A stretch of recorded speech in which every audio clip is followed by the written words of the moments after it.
Vamos aplaudir Bill Gates e suas dançarinas. Ele começou como um adolescente tímido e obcecado por computadores e terminou como o homem mais rico do mundo. Ele nunca curtiu o estilo de vida dos ricos e famosos. Você sente que o dinheiro é quase um aborrecimento para ele. William Henry Gates III, a maioria o chama apenas de Bill Gates, construiu um império ao pensar de uma maneira completamente nova. Eu não tenho dúvida de que em 100 anos as pessoas vão falar dele como falam do Rockefeller, do Carnegie e de Ford, como uma pessoa que transformou uma era.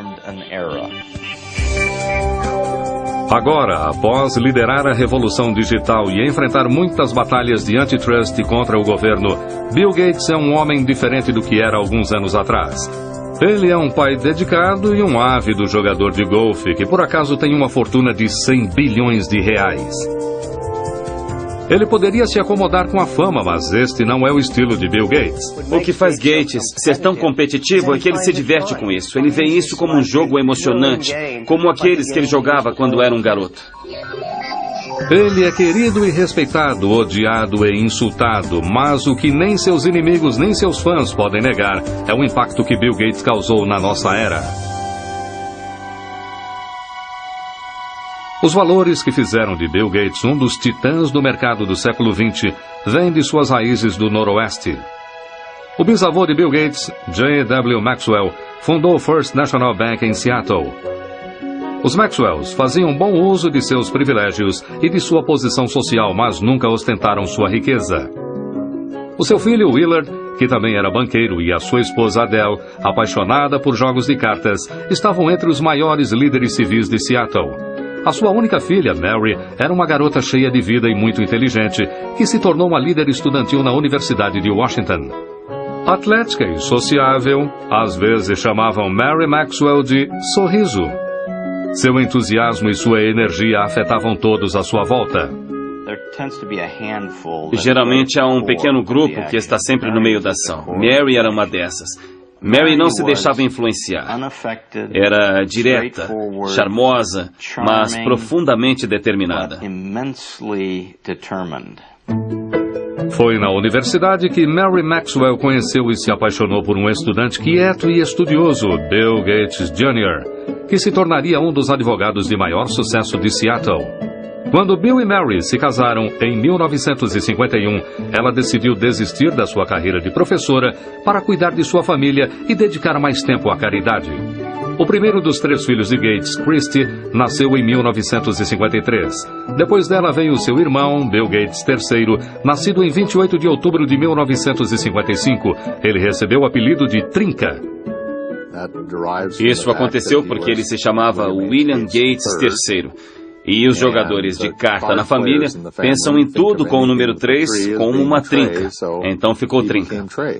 A sua mãe tinha uma relação muito próxima com Bill desde o começo. Ela chegou a levá-lo às palestras que fazia como voluntária nas escolas de Seattle. Não demoraria muito até que seu filho precoce lesse enciclopédias de A a Z. Muitas vezes ele ficava horas desaparecido. E quando eu lhe perguntava o que estava fazendo, ele dizia: "Estou pensando, mãe." A família Gates dava valor a competições e o jovem Bill adorava testar a sua capacidade em atividades ao ar livre e jogos de tabuleiro. Entre os seus jogos favoritos estava Risk, cujo objetivo é dominar o mundo. E o ainda popular Banco Imobiliário, onde com um pouco de sorte, qualquer um poderia se tornar um magnata. Ele era muito competitivo com o jogo de cartas com sua irmã. Competiam para ver quem montava quebra-cabeças primeiro, corridas de esqui, velejar, de qualquer coisa. Ele queria se sair bem e ser tão bom quanto os outros competidores.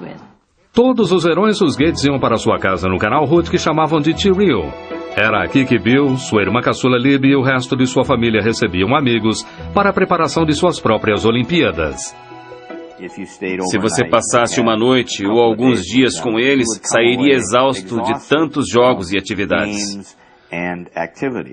Era um local muito agitado. Eles eram muito competitivos, não há dúvida quanto a isso, e as crianças faziam parte disso. Não existia tédio.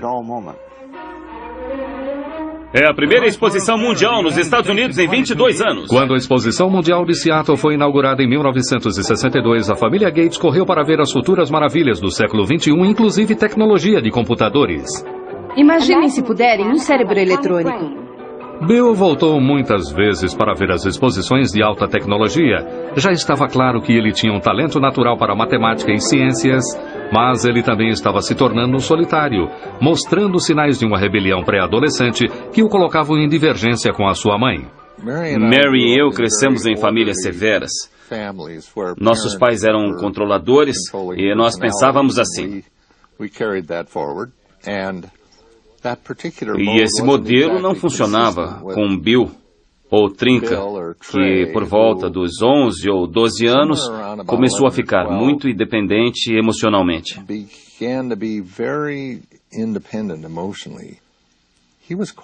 Ele queria decidir sozinho o que iria e não iria fazer. E isso foi muito difícil para nós, especialmente para Mary. Ele estava um pouco perdido. Ele estava inquieto na escola. Não sabia exatamente como queria passar o seu tempo.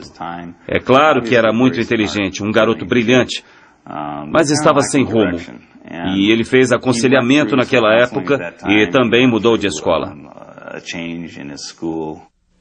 Apesar de acreditarem na educação pública, os pais de Bill acharam que ele encontraria mais rumo e disciplina em Lakeside, a melhor escola particular de Seattle. E ele começou a desabrochar em Lakeside. Ele era excelente em matemática, era ótimo em todas as matérias e era um incrível aluno de teatro. Ele se interessava pela leitura de todos os tipos de livros e coisas assim. E ele não era apenas voltado à matemática e à ciência, ele tinha interesses bem vastos.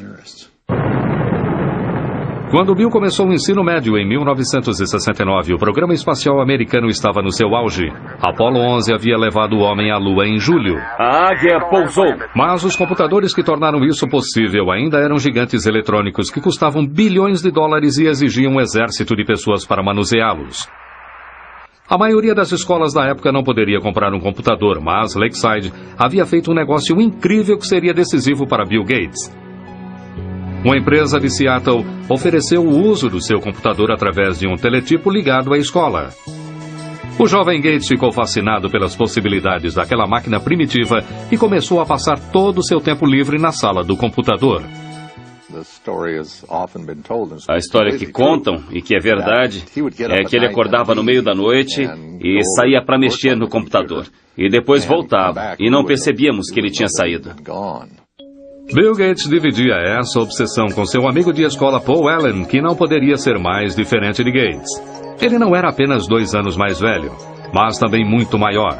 Enquanto Allen era quieto e meditativo por natureza, Bill podia ser estridente e confrontador. Apesar disso, essa dupla estranha estava destinada a fazer história.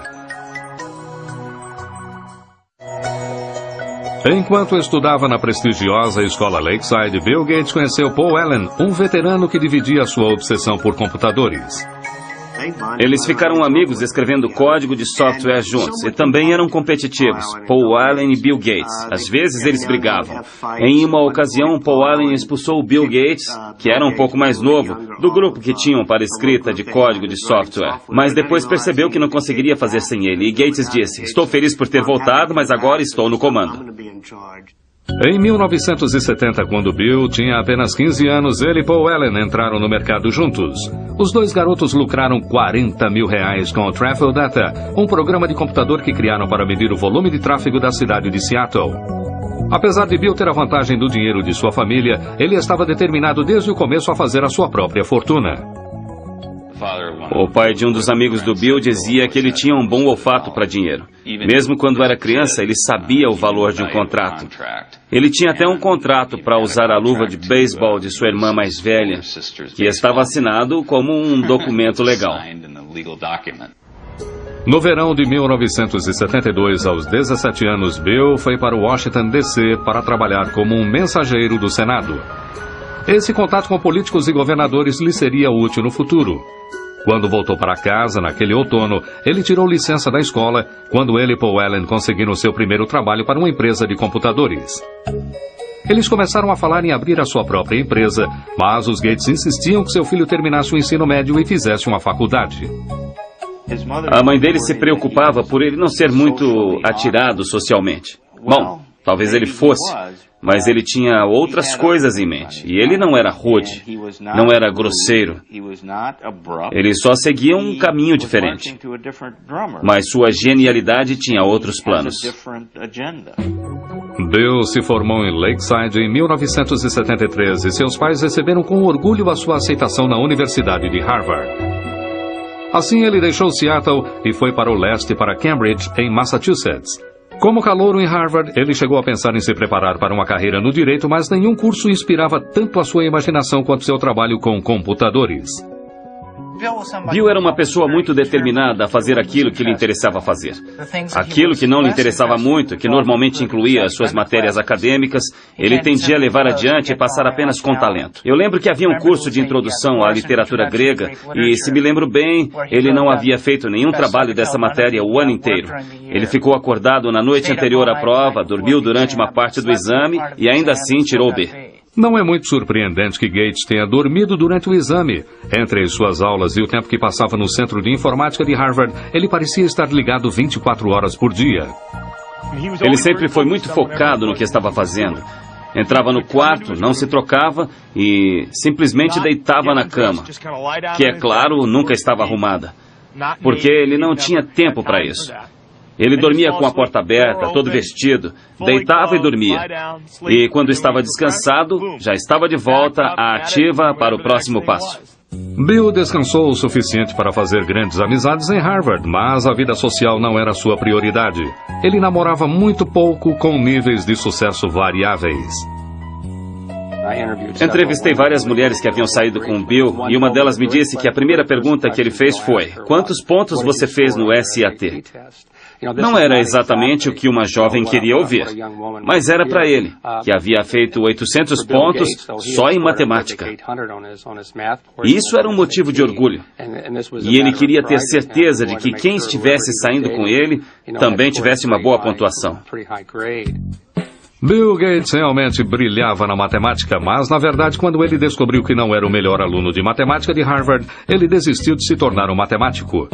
Enquanto ele mantinha suas opções acadêmicas em aberto, ele adquiria novas habilidades fora da sala de aula.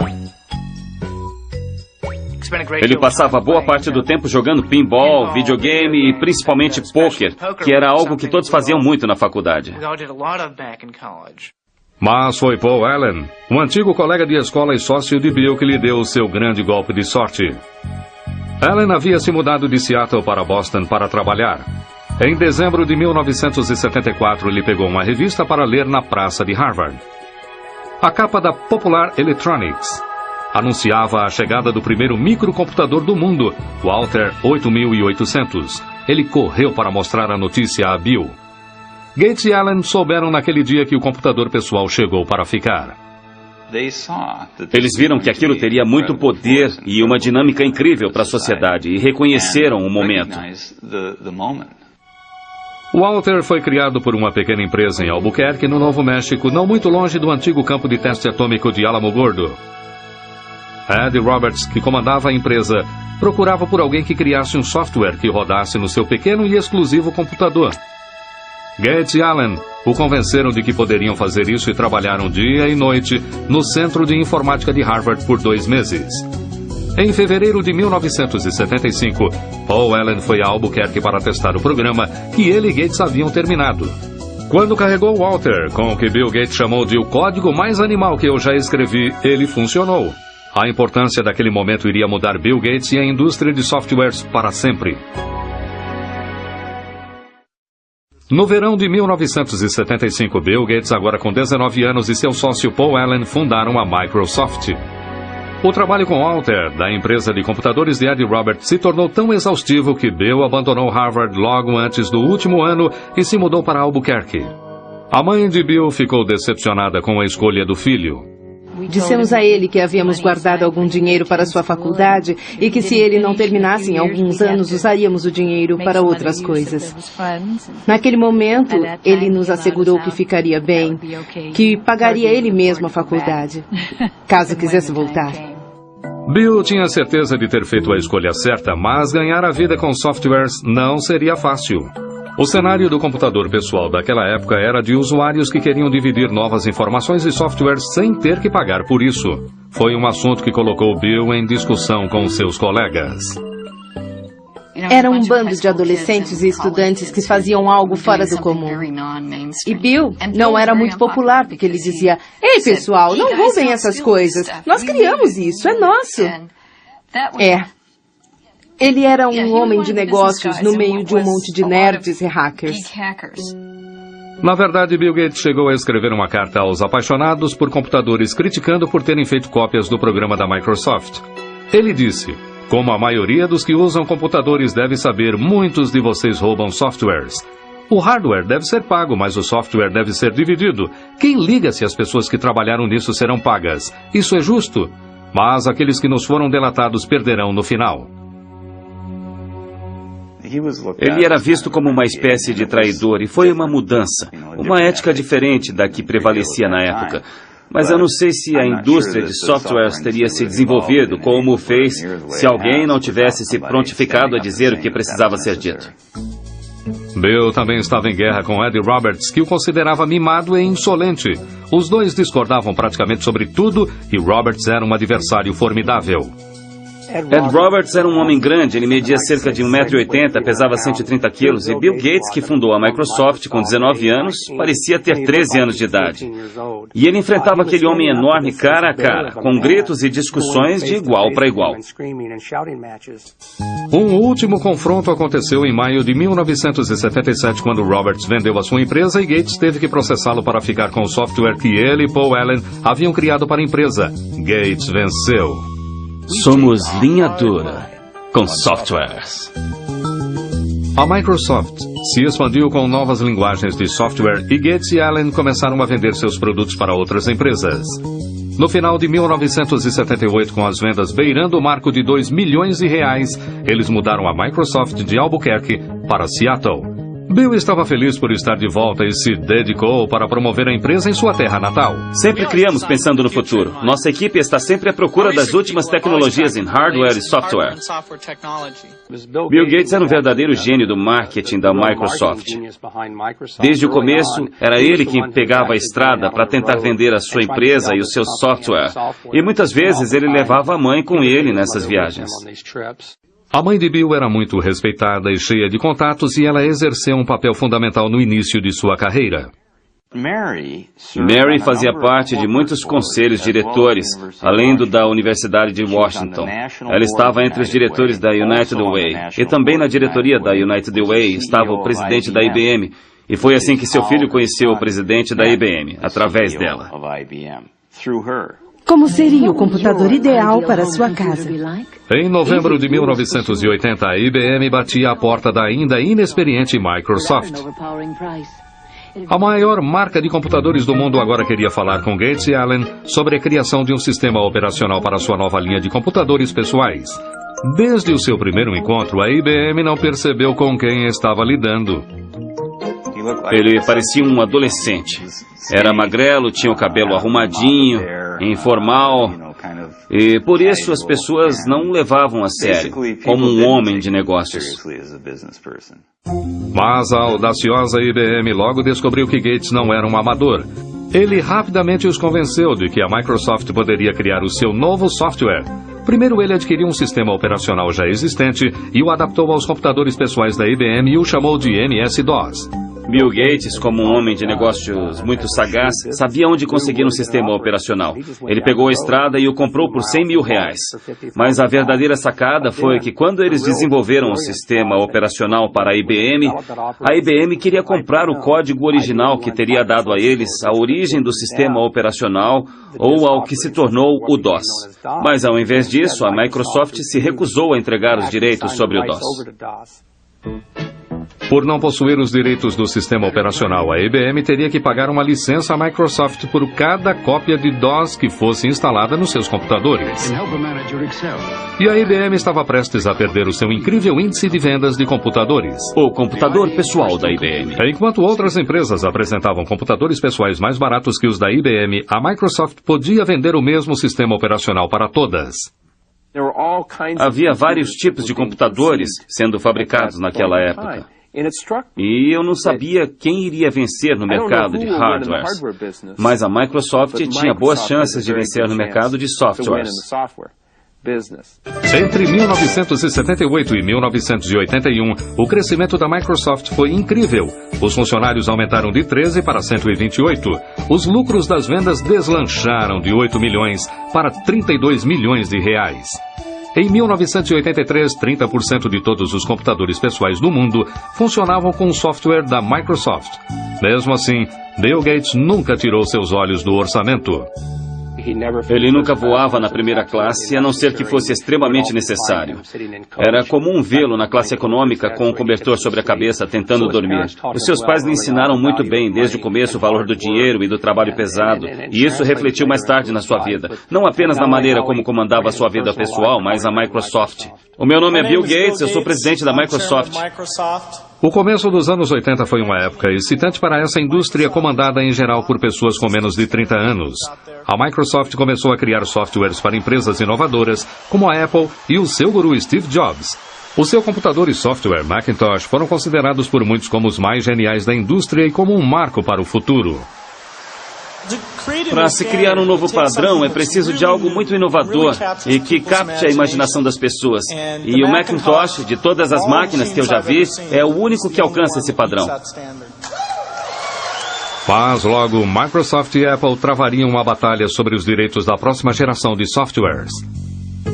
Bill Gates também estava prestes a receber notícias que abalariam a Microsoft em sua base.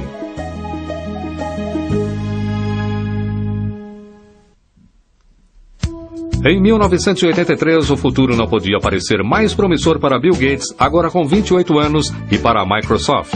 A indústria de computadores pessoais estava a mil e havia uma demanda crescente de softwares. Bill Gates e Paul Allen surgiram como os príncipes da era do computador pessoal. Mas no meio da incrível ascensão da sua empresa, eles foram surpreendidos por notícias terríveis. Paul Allen, amigo e sócio de Bill desde o colégio, fora diagnosticado com linfoma de Hodgkin, uma variação do câncer. Isso trouxe uma perspectiva muito diferente para o Bill. Ele sempre foi muito agitado e exigente, e isso o ajudou de certa forma a entender os sentimentos alheios. A doença de Allen regrediu um ano depois, mas ele nunca mais acompanharia totalmente o dia a dia da Microsoft. Para dois homens na faixa dos 30 anos, que haviam criado uma empresa mundialmente importante e faturado milhões, era o fim de uma era. Eu acho que a história irá mostrar que a parceria deles era incrivelmente dinâmica. Eu costumo compará-la aos Beatles, Lennon e McCartney. As músicas que escreveram juntos são as mais marcantes e são tocadas até hoje. Eram ótimos compositores separadamente. Ainda ouvimos as músicas que cada um escreveu, mas eram melhores juntos do que se somar nos seus trabalhos. E Paul e Bill eram assim. Em 1984, Bill Gates se tornou o único rosto da Microsoft. Em abril daquele ano, ele foi apontado pela revista Time como o representante por excelência de um novo tipo de homens de negócios que entendiam tanto de tecnologia quanto de estratégias empresariais. Trabalhando com Bill, você percebe que em quase todas as reuniões e em todas as discussões, Bill sempre apresenta um perfil dos casos. Que tal isso, que tal aquilo? É como se ele fizesse uma relação de tudo o que ele acha que poderia acontecer de uma maneira muito estrutural e estudasse aquilo. Sistemas em modo de segurança muito avançados. A Microsoft era muitas vezes vista como um acampamento de matemáticos onde o estilo de gerenciamento de Gates mantinha o processo criativo funcionando e às vezes instigava sérios confrontos. O Gates mais jovem competia por tudo. Ele chamava qualquer coisa de a ideia mais idiota que já ouvi. E isso fazia parte de um teste para ver... Bom, se você discorda, me convença de que não é a ideia mais idiota do mundo. Desafiar ideias constantemente era necessário para estar no topo de uma indústria instável. Gates arrumou uma equipe que dividia a sua ética de trabalho rígido. Sempre que estávamos trabalhando no lançamento de um novo software, varávamos à noite. Há uma história sobre Bill e Miriam Lovo, a assistente dele. Ela era nova na empresa. Ela chegou numa manhã e não sabia se chamava a polícia porque tinha um cara dormindo embaixo de uma mesa. Mas na verdade era Bill. O esforço valeu a pena.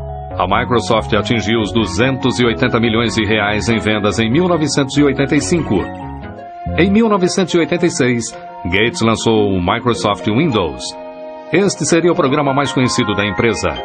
Os críticos logo notaram que o uso do mouse, além dos ícones, tinha mais do que uma leve semelhança ao sistema operacional do Macintosh da Apple, que era considerado de fácil uso. Se sabe usar o dedo, já sabe como usar. Macintosh. O computador para todos nós. A Apple dera a Gates acesso completo à sua tecnologia enquanto ele trabalhava no novo software da Macintosh. Gates havia avisado a Apple anteriormente para licenciar o seu software, mas a Apple estava mais interessada em vender computadores do que softwares, e a sugestão foi ignorada. Mais uma vez, Gates avistou uma possibilidade e a agarrou. Neste setor, nós competimos e colaboramos ao mesmo tempo. Bill conversou comigo uma vez. Ele disse, sabe que sou um competidor, então mesmo sendo seu amigo, não me dê nenhuma informação que não queira que eu use contra você, porque sou seu concorrente. E se você me disser algo que eu possa usar nessa competição, eu farei isso.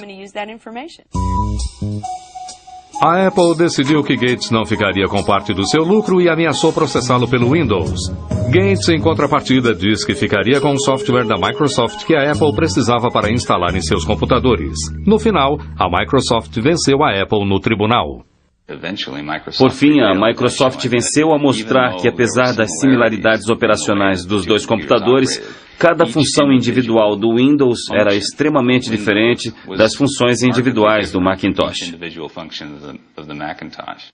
Apesar de a primeira versão do Windows estar longe da perfeição, trouxe uma nova base financeira e criativa à Microsoft. Em 1986, Bill Gates abriu as ações da empresa. Ele possuía 45% das ações, o que fez dele um bilionário aos 31 anos. Ainda assim, Gates nunca se sentiu seguro sobre a posição de sua empresa. Ele não queria falhar.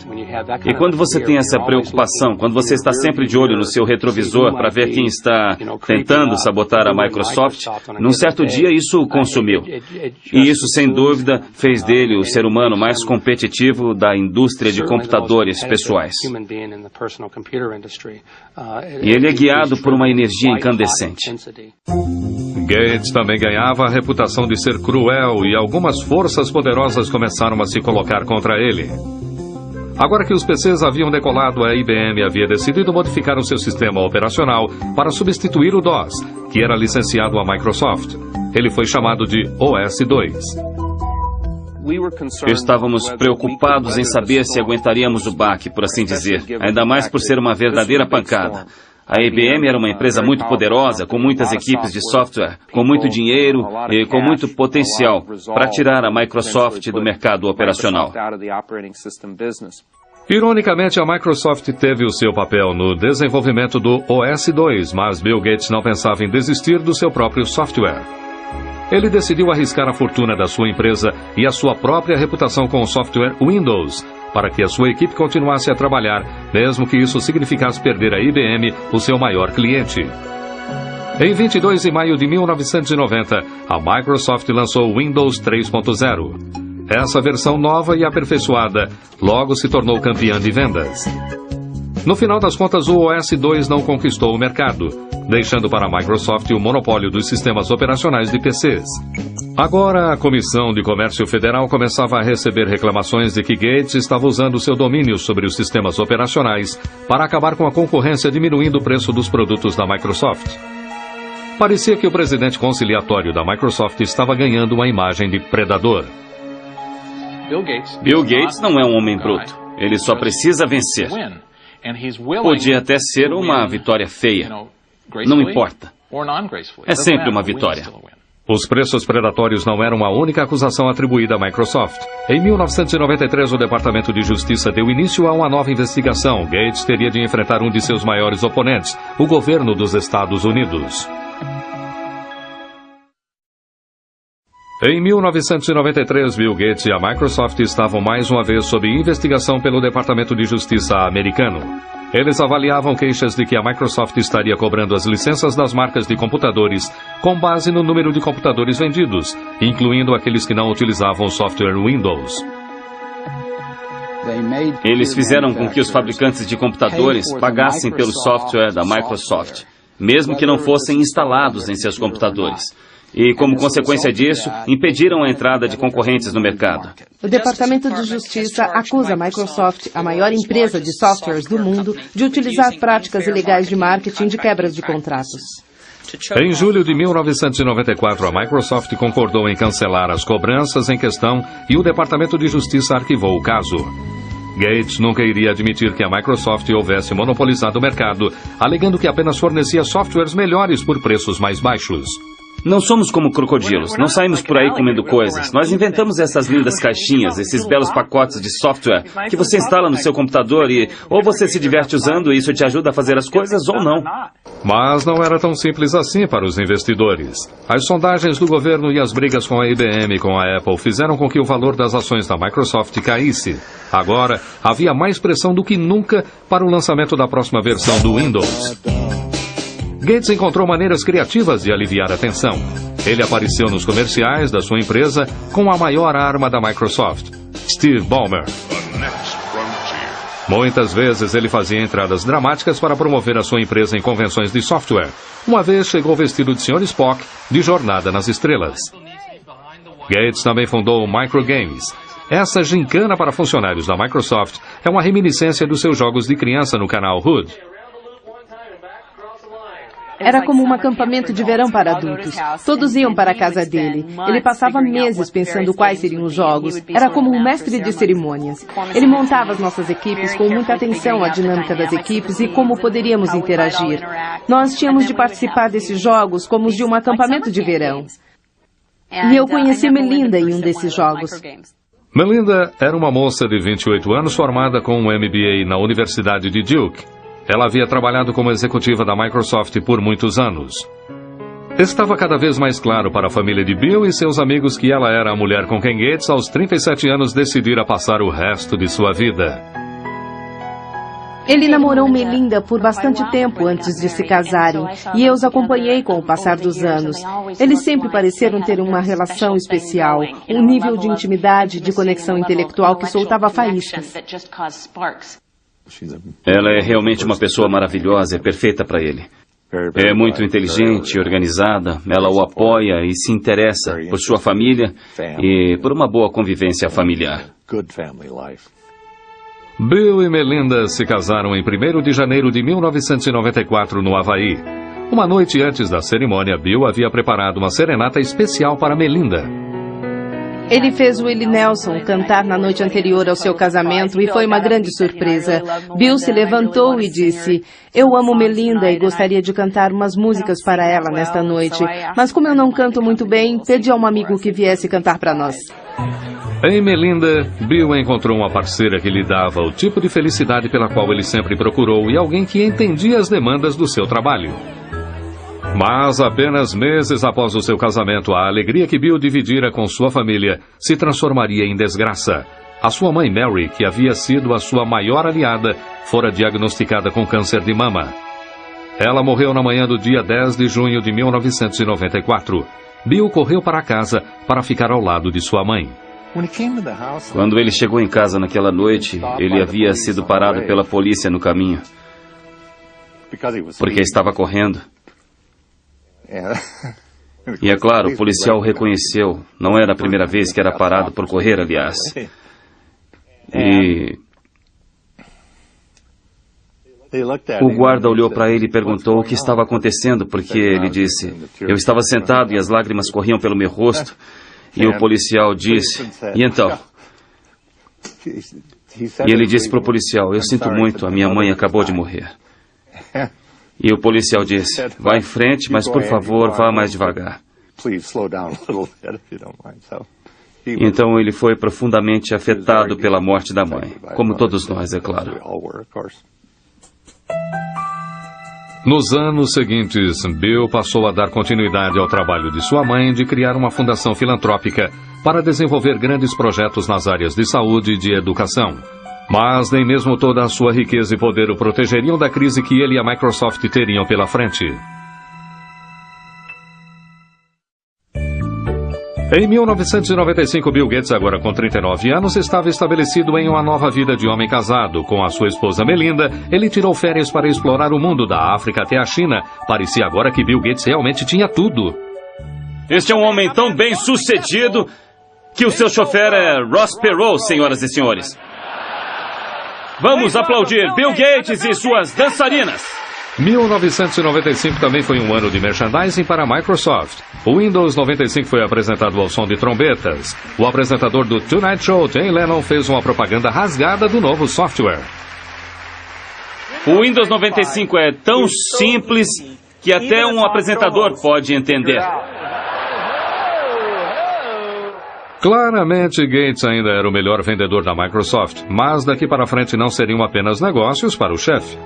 Em 26 de abril de 1996, Bill e Melinda deram boas-vindas à sua primeira criança, uma menina chamada Jennifer. Ele ama aquela garotinha. É algo lindo de se ver. É muito gratificante para um pai ver seu filho ter o mesmo sentimento pelos filhos dele, assim como eu sentia por ele e suas irmãs. Então, é muito gratificante. Um ano após o nascimento de sua filha, Bill mudou-se com sua família para uma casa dos sonhos de 108 milhões de reais. Além dos quartos, havia uma biblioteca que abrigava um caderno de Leonardo da Vinci, pelo qual Gates pagou mais de 60 milhões de reais. Apesar de a casa servir para muitas funções empresariais, para a família Gates era apenas o seu lar. É uma casa muito familiar e aconchegante. Eu me lembro da primeira vez em que fui até lá, depois de completamente terminada, andando pela casa e vendo motocas de brinquedo por toda parte e coisas assim. Não é uma casa antisséptica, onde você tem medo de tocar qualquer coisa ou de se sentar. Enquanto a vida pessoal de Bill Gates se completava, a sua vida profissional ia se tornando frustrante. Em 1997, ele descobriu que estava muito atrasado no estrondoso mercado da internet. Uma empresa chamada Netscape estava dominando as vendas dos navegadores da internet, os softwares necessários para ter acesso aos sites. Gates, para diminuir essa diferença, decidiu incluir o Explorer, o seu navegador, em todas as cópias do Microsoft Windows. Muitos viram isso como uma jogada suja para eliminar o seu maior rival. Se a Microsoft optou por causar prejuízo a Netscape ou qualquer outro concorrente, então o consumidor não pode fazer uma escolha justa. E quando o consumidor não faz uma escolha justa, o mercado não funciona efetivamente. Em 1998, Gates foi chamado ao Senado, onde já havia trabalhado como mensageiro e sido acusado de gerenciar um monopólio ilegal.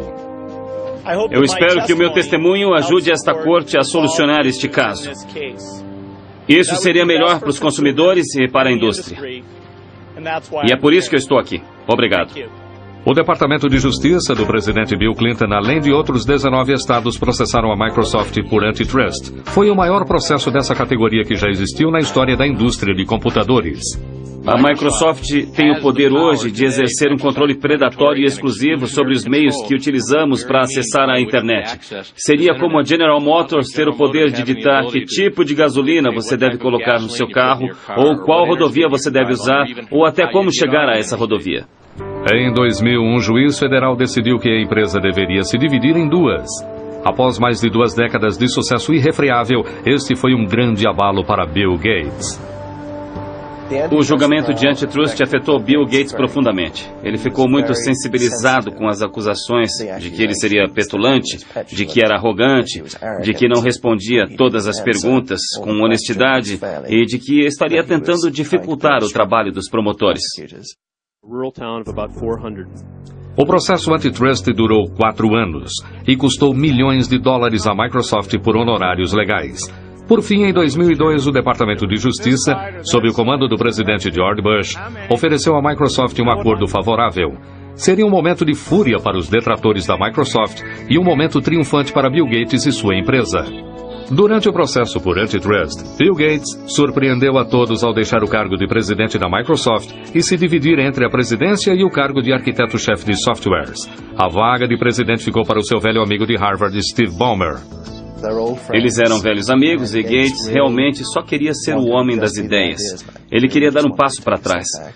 E foi isso que ele fez. E isso funciona muito bem hoje. Foi difícil para ele abandonar a sua cria, mas ele se acostumou. Na última década, Bill Gates esteve em uma missão: dividir a sua riqueza.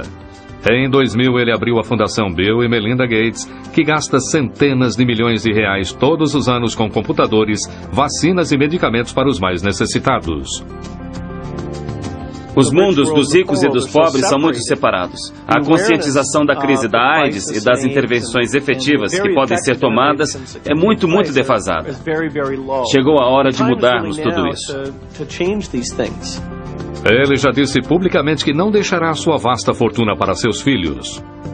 O que o Bill Gates disse é que irá doar, antes da sua morte, 90% da sua fortuna. Bill Gates se tornou um ícone mundial. O seu segundo livro, A Empresa na Velocidade do Pensamento, foi publicado em 25 idiomas e está disponível em mais de 60 países. Em 2004, a revista Forbes o classificou como a pessoa mais rica do mundo pelo 11º ano consecutivo. O seu patrimônio líquido de 100 bilhões de reais lhe proporciona algum tempo para se divertir, mas não muito. A indústria está sempre mudando. É o jogo perfeito, porque nunca tem fim. Você não pode sentar e relaxar. Apesar de tudo, William Henry Gates III se manteve o mesmo competidor de sempre. Pensando no futuro, esse visionário investe muito de sua energia em expandir a Microsoft para territórios globais, como o Oriente Médio e a China. Enquanto isso, Gates e a Microsoft estão focados em aperfeiçoar o seu software para combater vírus e spams. Dizem que o próprio Gates recebe 4 milhões de e-mails de spams todos os dias. Independente de como será lembrado, um barão da indústria, um filantropo ou simplesmente como o cara que tirou as maiores vantagens, ninguém pode negar que ele mudou a maneira como o mundo opera e se diverte.